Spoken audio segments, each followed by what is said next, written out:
E aí, tudo bem? Vamos agora para a quarta lei da nossa série de 48 leis do poder.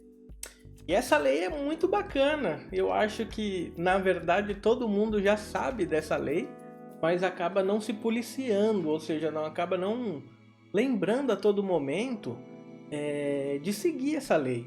Isso se dá pelo fato da gente ser muito comunicativo, principalmente os brasileiros, né? O povo latino, eles são mais assim, o relacionamento mais íntimo, acaba falando mais, gosta de estar mais com pessoas e a gente acaba pisando na bola e vocês vão ver agora daqui pra frente.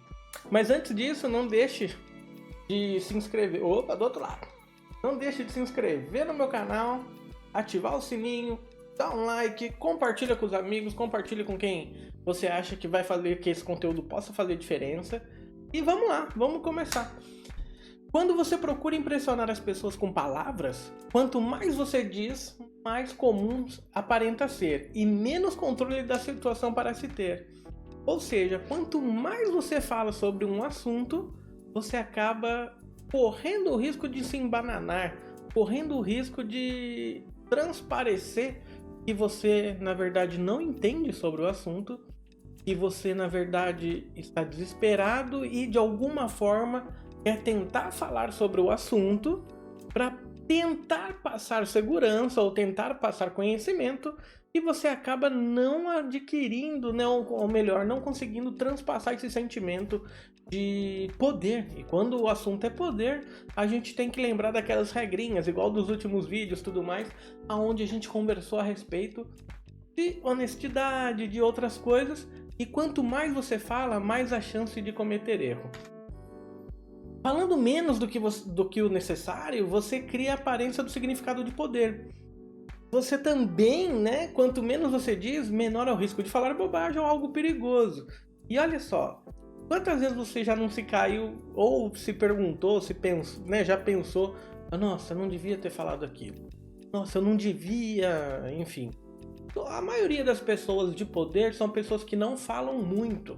Elas são pessoas que mais escutam do que falam. E quando falam, até por mais banal que seja a conversa ou alguma coisa assim, se você soltar algumas frases, nem que elas não façam sentido, mas poucas frases, e aí você também vai ter que combinar com com as últimas leis também. Por exemplo, você não vai poder falar de alguma coisa sério, uma frase sem sentido algum e dar risada. Aí você vai pro tom de piada e não é esse o caso. Aqui você vai falar, mas uma ou outra palavra só, mesmo que não faça muito sentido, mas você vai ter que se manter inexpressivo, ou seja, a tua expressão facial vai ser neutra e as pessoas vão falar, nossa, o que será que ele quis dizer? O que será que ela quis dizer? Qual que é o ponto que eu não estou enxergando? O ser humano ele é formatado para tentar assim, transformar as palavras que você fala em informação. Então, se você falou algumas palavras e aquilo não fez sentido, a pessoa vai embora pensando no que você falou. Principalmente se essa pessoa, declaradamente ou não, for sua inimiga, declaradamente ou não, for uma pessoa que tem inveja de você ou que queira estar no seu lugar, a pessoa vai sempre policiar o que você vai estar falando. E quando você fala menos, ela não fica com muita informação. Se ela não tem informação, ela não consegue te descrever. E ela não consegue entender se aquilo faz sentido ou não para a conversa. E para ela não parecer inferior a você, ela vai acabar te elogiando ou vai acabar assim concordando com a palavra que você, para ela não se parecer inferior. Então isso é muito interessante. Olha só que bacana, um fato histórico sobre o problema de se falar muito. 1825, na Rússia, o czar Nicolau I, ele acaba entrando para o poder, né? Ou seja, ele acaba assumindo o trono, o Nicolau I, e existe uma insurreição de dezembro, que é como é conhecida, e dos líderes dessa insurreição, que eram umas pessoas voltadas mais para o lado liberal e não para o lado comunista, né? Ditatorial, eu até escrevi o nome aqui porque o nome é super complicado. Kondratiev. Esse Kondrat, o que ele fez? ou Ryleyev, como o Ryleyev fica melhor, né? O que aconteceu? Ele tentou se rebelar contra o czar Nicolau e acabou que o czar mandou os líderes do movimento liberal, que eles queriam que a Rússia seguisse o mesmo caminho que a Europa seguiu, né? De expansão, de modernização dos meios de produção.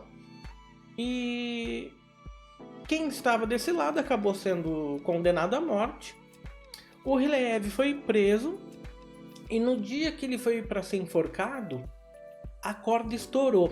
E ele acabou assim, que penduraram ele lá, chutaram o banquinho lá, ele acabou caindo, ele ficou um tempinho, a corda estourou, ele não morreu, ele caiu no chão um pouco assim, ralado só, e ele levantou e gritou em alto bom som. Ele gritou para todo mundo: vocês viram porque eu me rebelo? A Rússia não consegue nem fazer uma corda, nada funciona na Rússia, eles não sabem nem fazer uma corda. E naquela época, quando aconteceu algum fato assim de uma condenação à morte, quando na hora da execução acontecesse alguma coisa que livrasse aquela pessoa da morte, eles consideravam aquilo como se fosse algo assim, como algo divino, que não era para aquela pessoa morrer, alguma coisa assim. E o czar, depois de alguns dias, estava assinando a sua declaração de soltura, né, ou de perdão. E ele perguntou para o mensageiro qual foi as palavras que ele falou logo depois que aconteceu isso, né? Que ele caiu no chão ali e não morreu. E o czar já estava com o papel na mão já de perdão. Aí o mensageiro falou, ele gritou alto para todo mundo que estava ali assistindo que a Rússia era tão ruim que nem corda sabia fazer, nada funcionava naquele país. Naquele mesmo momento, o czar rasgou o papel e acabou condenando novamente o Ryleyev à morte. Dessa vez, lógico, ele foi morto. Então, se ele tivesse segurado as palavras no calor da emoção, ele estaria, né? Não que ele estaria vivo até hoje, mas ele teria mais um tempo de vida e o melhor de tudo, ele teria o perdão, né?